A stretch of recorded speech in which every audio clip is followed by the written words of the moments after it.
Buenos días a todos, bienvenidos al inicio de este módulo referente al doctorado en ciencia jurídica de nuestro instituto del IESIT. Quien les habla, su facilitador, el PhD Pablo Ricardo Mendoza, con quien vamos a poder interactuar ustedes conmigo en cuanto al avance tanto sincrónico como asincrónico, que es nuestra modalidad tecnoformativa en el instituto en esta materia de Derecho Internacional Humanitario.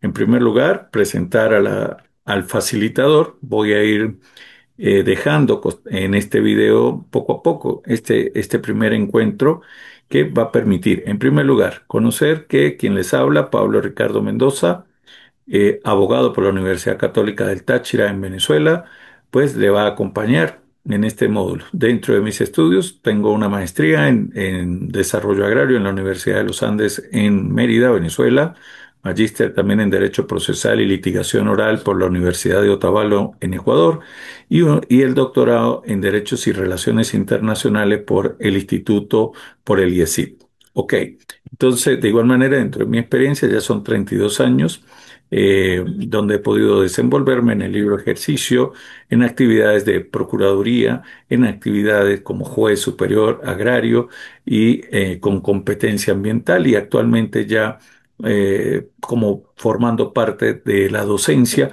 tanto en el instituto como en la Universidad de Otavalo, aquí en Ecuador, y con experiencias de profesor también en la universidades internacionales y he tenido la oportunidad de publicar distintos artículos científicos, capítulos de libro y libros correspondientes. Bueno, quien les habla, Pablo Mendoza, tiene el gusto de iniciar formalmente este módulo, para lo cual voy a presentar el programa que se construye para estas 7 semanas que inician hoy y que terminaríamos el 6 de diciembre de este mismo año. Como ustedes saben, son módulos de encuentros donde vamos a tener actividades sincrónicas. Sería muy importante que cada vez que se fijen puedan estar presentes para poder interactuar y conversar y también de igual manera puedan desarrollar y atender a las instrucciones de desarrollo de las actividades que se encuentran en plataforma.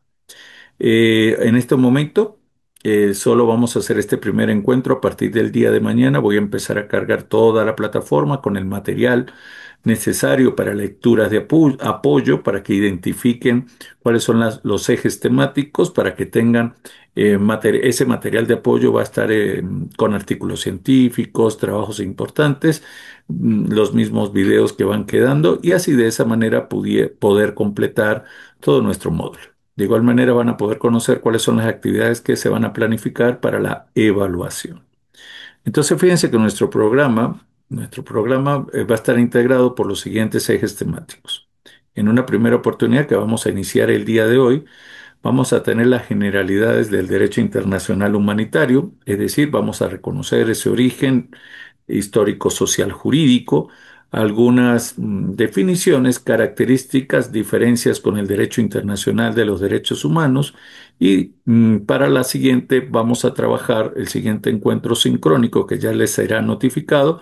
Vamos a trabajar estrictamente lo que son los conflictos bélicos, los convenios y protocolos, esos famosos, conocidos convenios de Ginebra, sus distintos protocolos y otras normativas que regulan este tema de los conflictos armados a nivel internacional, ¿no? Lo que es conocido como el derecho de la guerra.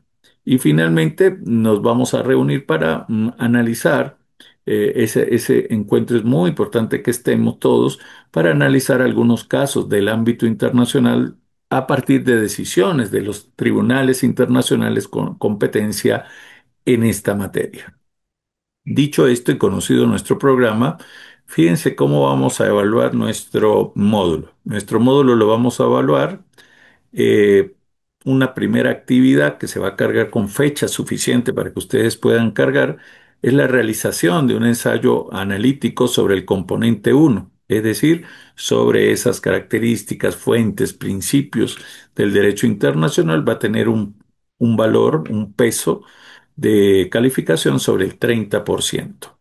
Luego vamos a realizar un ensayo crítico sobre el componente número 2, es decir, sobre el ordenamiento jurídico aplicable al derecho internacional humanitario.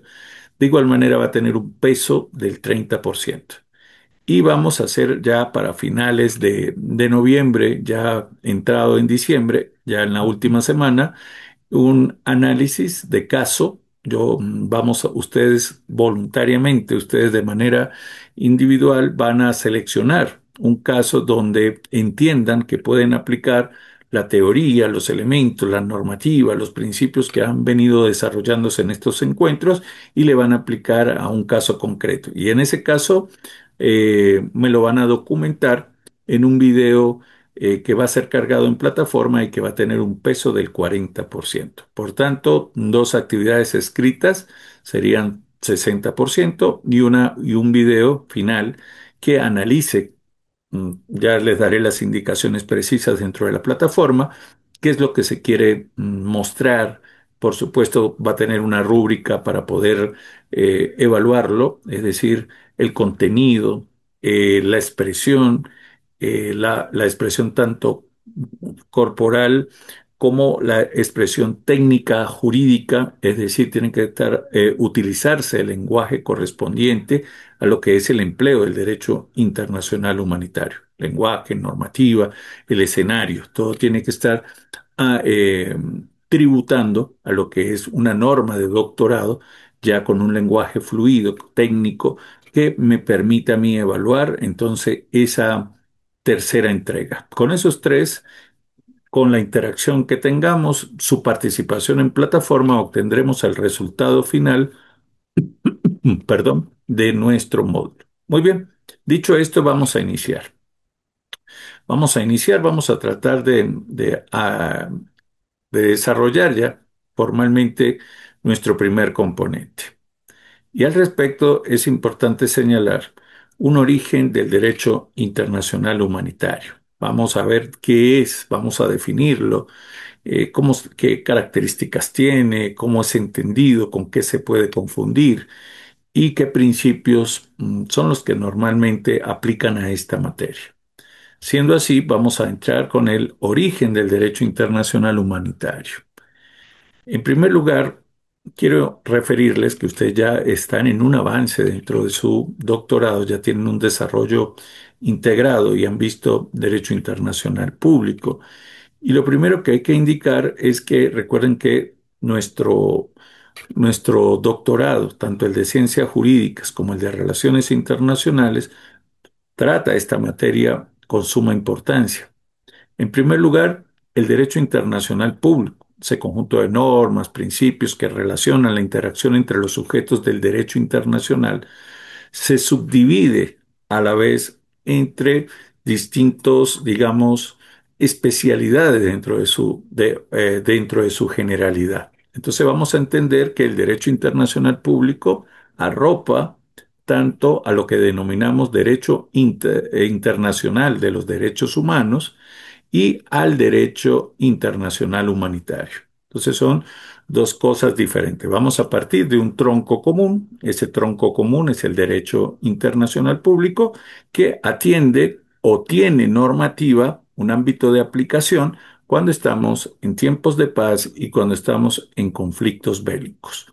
Cuando estamos en tiempos de paz y de manera permanente, también como una especie de género, es decir, el que contiene, aplicaríamos siempre constantemente el derecho internacional de los derechos humanos. Recordarán ustedes que allí estamos ante la presencia de los famosos sistemas de protección de derechos, ¿sí? Por ejemplo, la Corte Interamericana, la Convención Americana, todo. Entonces, allí ya estaríamos en un ámbito de protección de derecho internacional de los derechos humanos, casos muy particulares, casos específicos de vulneración de derechos de los estados, de los sujetos ante los particulares como componente de esos estados. Entonces, ese es un derecho que ustedes están viendo en otro módulo de nuestro posgrado.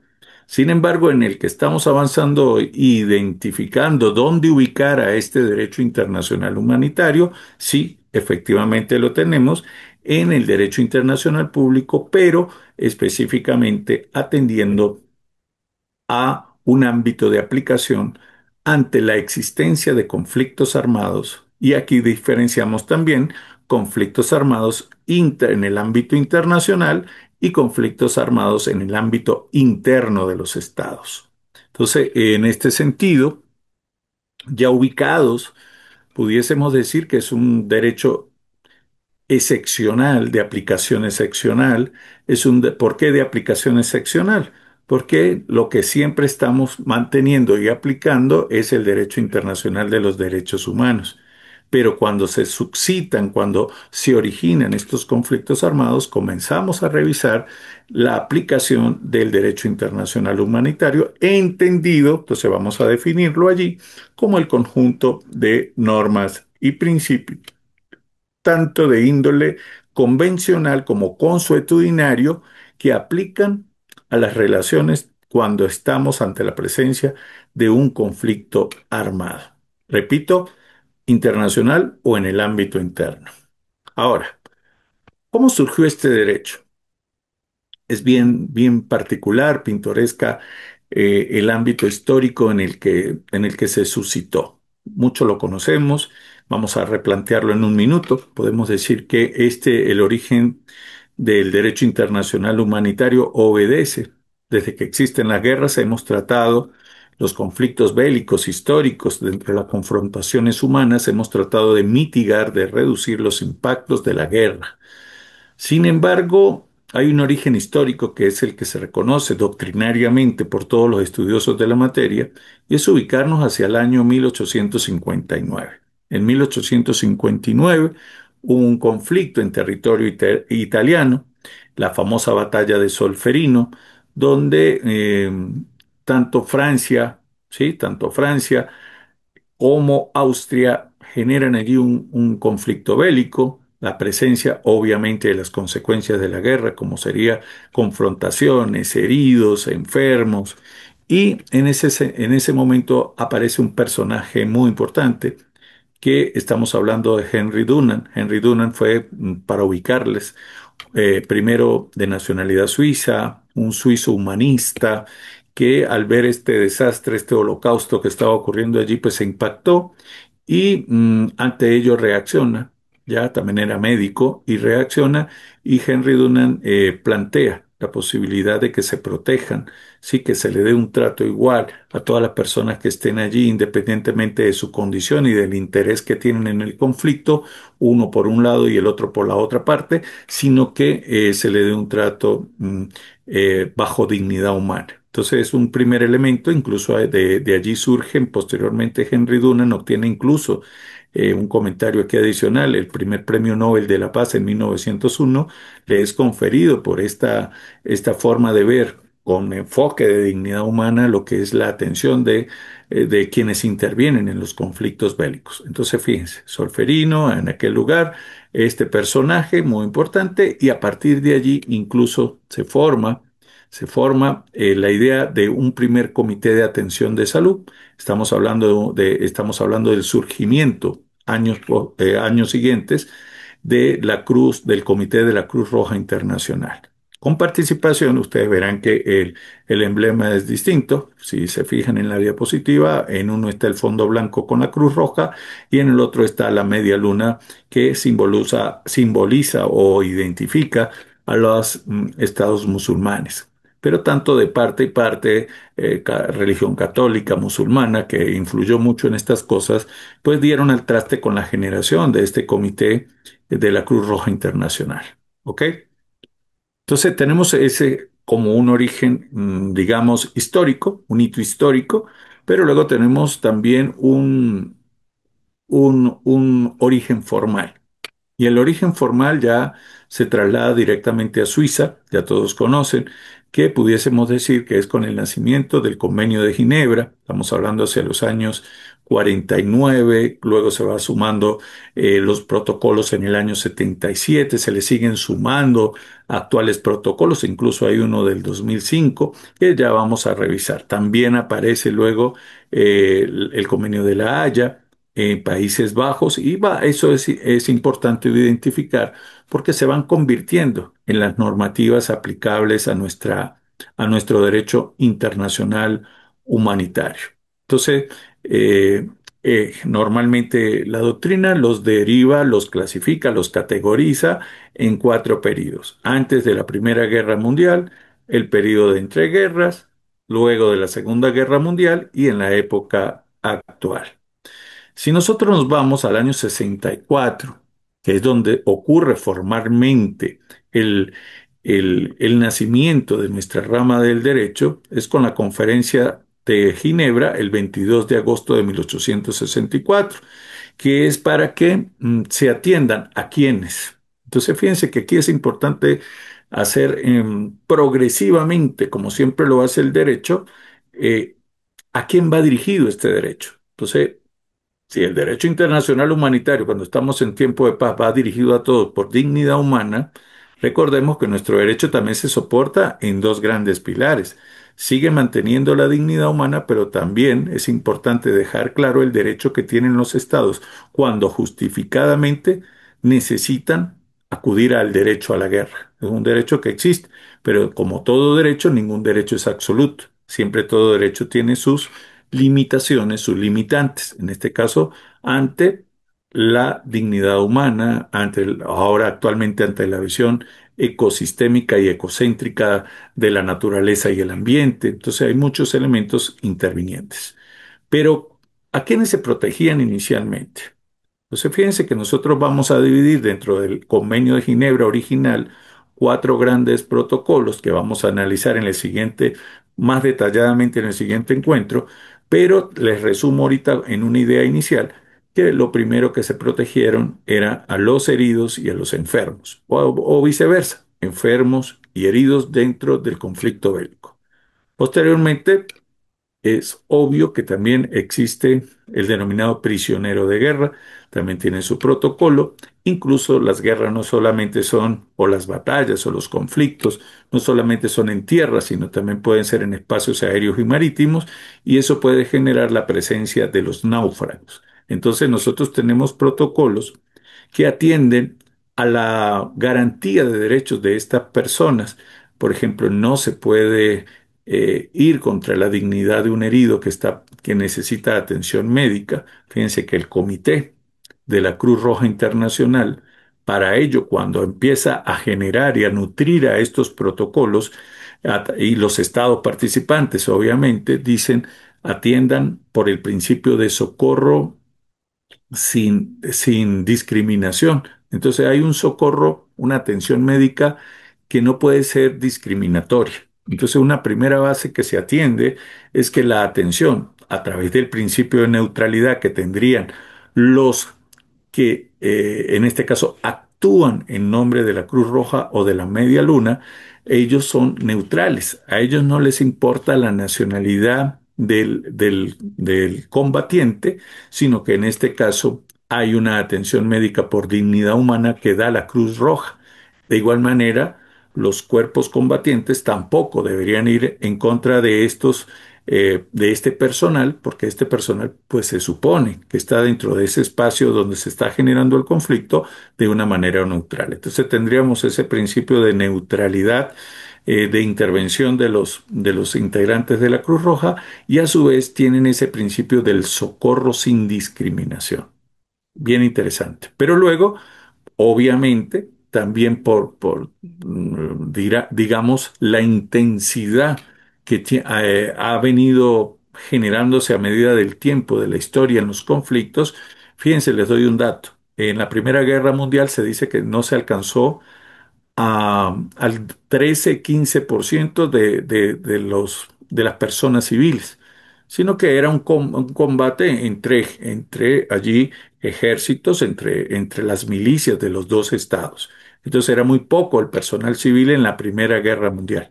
En la Segunda Guerra Mundial ya obviamente progresan, entre comillas, la palabra progresa, digamos, evoluciona militarmente el tema de las armas de destrucción masiva y este tipo de cosas, y aumenta el impacto hacia la sociedad o a los ciudadanos civiles y a la población civil al llegar a casi al 50% ya de esa guerra, 50-60% era afectada por el conflicto. Fíjese ese incremento de un 15 a un 50-60%. Y ya actualmente ya es casi irremediable, una afectación que supera entre el 85-90% de la población. Y sin decir que si utilizaran armamentos nucleares de destrucción masiva, pues estaríamos ya llegando a un nivel ni siquiera de poder regularizar, ni siquiera de poder normar para poder disminuir o atenuar el impacto. Entonces, el derecho internacional humanitario ha venido avanzando en ese sentido. De igual manera, también existen normativas que pudiéramos revisar. Tal vez una de las cosas que pudiéramos enfocar en nuestros ensayos como deberes entregables es, por ejemplo, la regulación entre los años 70, 80 de las armas químicas, en cuanto al tema de las minas, en cuanto al tema actualmente de que la participación de los niños dentro de la guerra. Ese es uno de los últimos protocolos que vamos a revisar. Bien, sigamos avanzando. También es importante, fíjense ustedes, recordarán el famoso Tratado de Versalles que condenó las guerras de agresión, el Pacto de la Sociedad de Naciones, recuerden que este fue el antecedente a la Organización de las Naciones Unidas, y se atendía el tema de los prisioneros de guerra. Eh, Debemos dividir que en Ginebra, eh, dentro de los cuatro protocolos mencionados, ¿sí? Y los adicionales. En este caso, los adicionales hay que identificar bien de qué tratan, cuándo vamos a echar mano de esta normativa. ¿Será para conflictos de derecho internacional humanitario cuando el conflicto es internacional o cuando el conflicto es interno? Entonces, ustedes dirán, pero ¿cómo el conflicto interno? Claro, también hay conflictos internos entre el ejército del Estado y tal vez algún grupo beligerante que se encuentre dentro del territorio. No estamos combatiendo fuera de fronteras, sino estamos dentro. ¿Qué aplicamos allí? Fíjense, cuando el protocolo adicional número uno es relativo a la protección de las víctimas de los conflictos armados internacionales. Es el que aplicamos, por ejemplo, ahorita en los casos de Israel, digamos, en los casos de Rusia y Ucrania, digamos, en los distintos escenarios bélicos que existen, porque es entre estados, sujetos del derecho internacional. Allí aplicaríamos el protocolo adicional uno, pero si tuviéramos un conflicto bélico interno, aplicaríamos el protocolo adicional número 2. Muy bien. Por tanto, ¿qué objeto entonces terminaríamos concluyendo en este encuentro que tiene el derecho internacional humanitario? ¿Cuál es su objeto de estudio o de regulación? Limitar los efectos de los conflictos armados protegiendo a las personas, ojo, las que no participan, porque hay personas que no tienen nada que ver con el conflicto, ni siquiera atienden al conflicto. Dos, los que sí participaron, que por alguna razón ya no lo hacen, bien porque están heridos, bien porque son prisioneros de guerra, porque están... Entonces, a ellos también. Y finalmente, eh, allí vamos a tener en cuenta, entonces, partiendo de la dignidad humana, partiendo del derecho a la guerra, de las diferencias entre derecho internacional humanitario y derecho internacional de los derechos humanos, sabiendo que el uno prácticamente es el género y el otro es la especie. ¿Cuál es el género? El derecho internacional de los derechos humanos. ¿Cuál es la especie? El derecho internacional humanitario. ¿Qué principios? Y ya con esto para ir cerrando este primer encuentro, una vez que conocimos al docente, vimos las temáticas, los tres ejes, las formas de evaluación, vamos a cerrar con los principios del derecho internacional humanitario.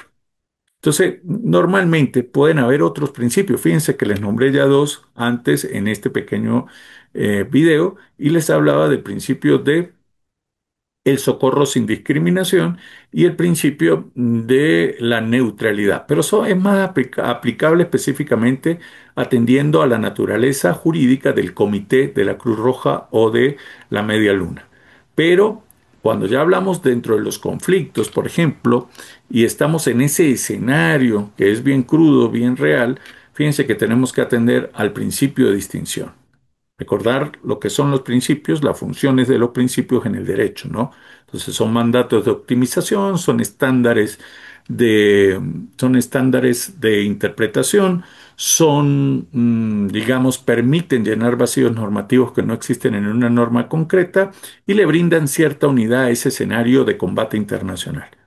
para poder analizar y repasar, retroalimentar, tener claro lo que son los principios y sus funciones. Una idea muy sencilla de un minuto.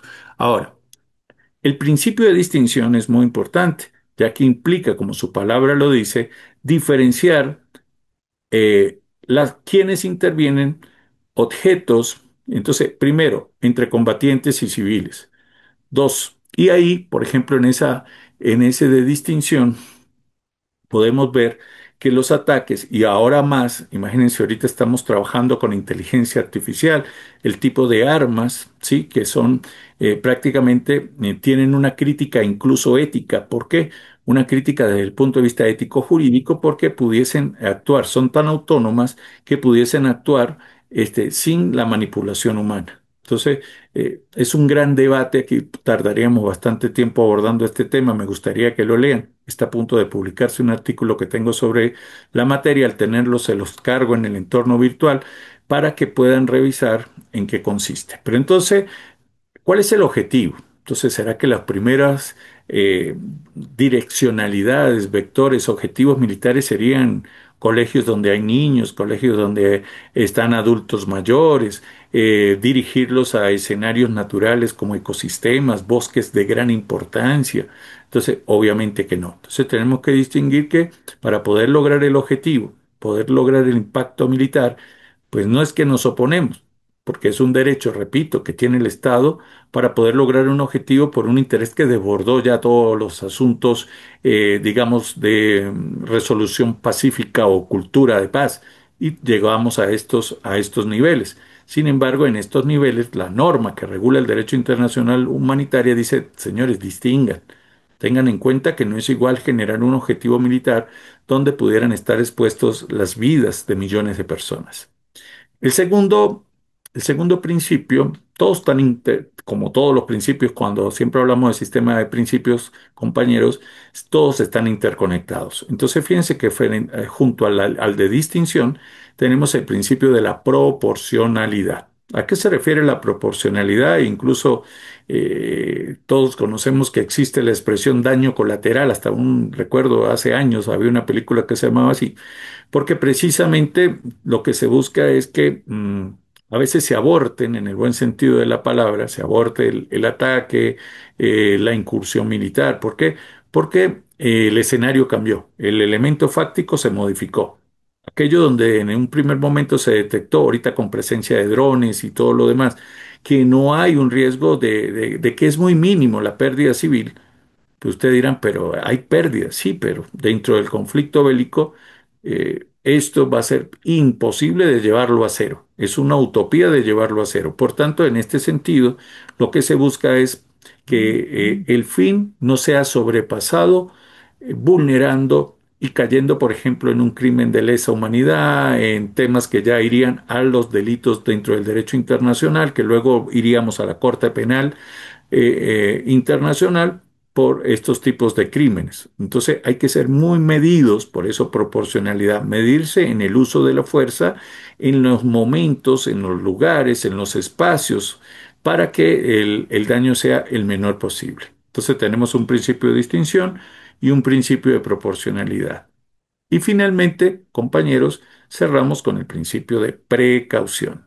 Recordemos que la prevención y la precaución atienden a la certeza científica de lo que puede generar el daño. ¿Ok? Entonces, se prohíben, por ejemplo, inicialmente por precaución, se invierte carga de la prueba y se prohíben ciertos usos, ya serían extremos, sería el último, sería de última ratio, pero normalmente la precaución lo que atiende es que se tomen todas las medidas necesarias para que se minimicen los daños a la población. Entonces, si por ejemplo uno de los objetivos es evitar que el ataque sea por tierra y la única forma de pasar es volando un puente, pues esperemos que en ese puente no estén pasando en ese momento esté full de personas, esté full de alguna situación y que se tome un momento bien estudiado, es decir, se aplica ciencia, se aplica ética y se aplica conocimiento científico para que el daño sea el menor posible. Entonces no es que vamos de una a entrar en un proceso de aniquilación, de eliminación mundial, porque no estaríamos atendiendo a ninguno de los tres principios. Dicho esto, estimados compañeros, eh, vamos a dar por finalizado este primer encuentro. Espero que una vez que se recupere el link del video, se les pueda colocar nuevamente en el entorno virtual para que ustedes lo puedan visualizar, interactuar y cierro simplemente recapitulando lo que hicimos en el día de hoy. Quien les habla, Pablo Mendoza, su facilitador, se presentó. Tienen los datos allí en la presentación y en la grabación. Posteriormente presentamos nuestra asignatura Derecho Internacional Humanitario, nuestro módulo, que vamos a estudiar, cómo se va a evaluar. Recordarán, vamos a tener un resumen del 30% del módulo uno, un resumen crítico del número 2 y un video al final de un análisis de casos donde sea aplicable, por ejemplo, los principios que acabamos de estudiar, la normativa que vamos a terminar desarrollando en el segundo encuentro sincrónico, que ya nuestro equipo les notificará formalmente. De mi parte, muchísimas gracias por estar y prestar atención y espero que sea de mucha utilidad este primer encuentro. Que tengan un buen día.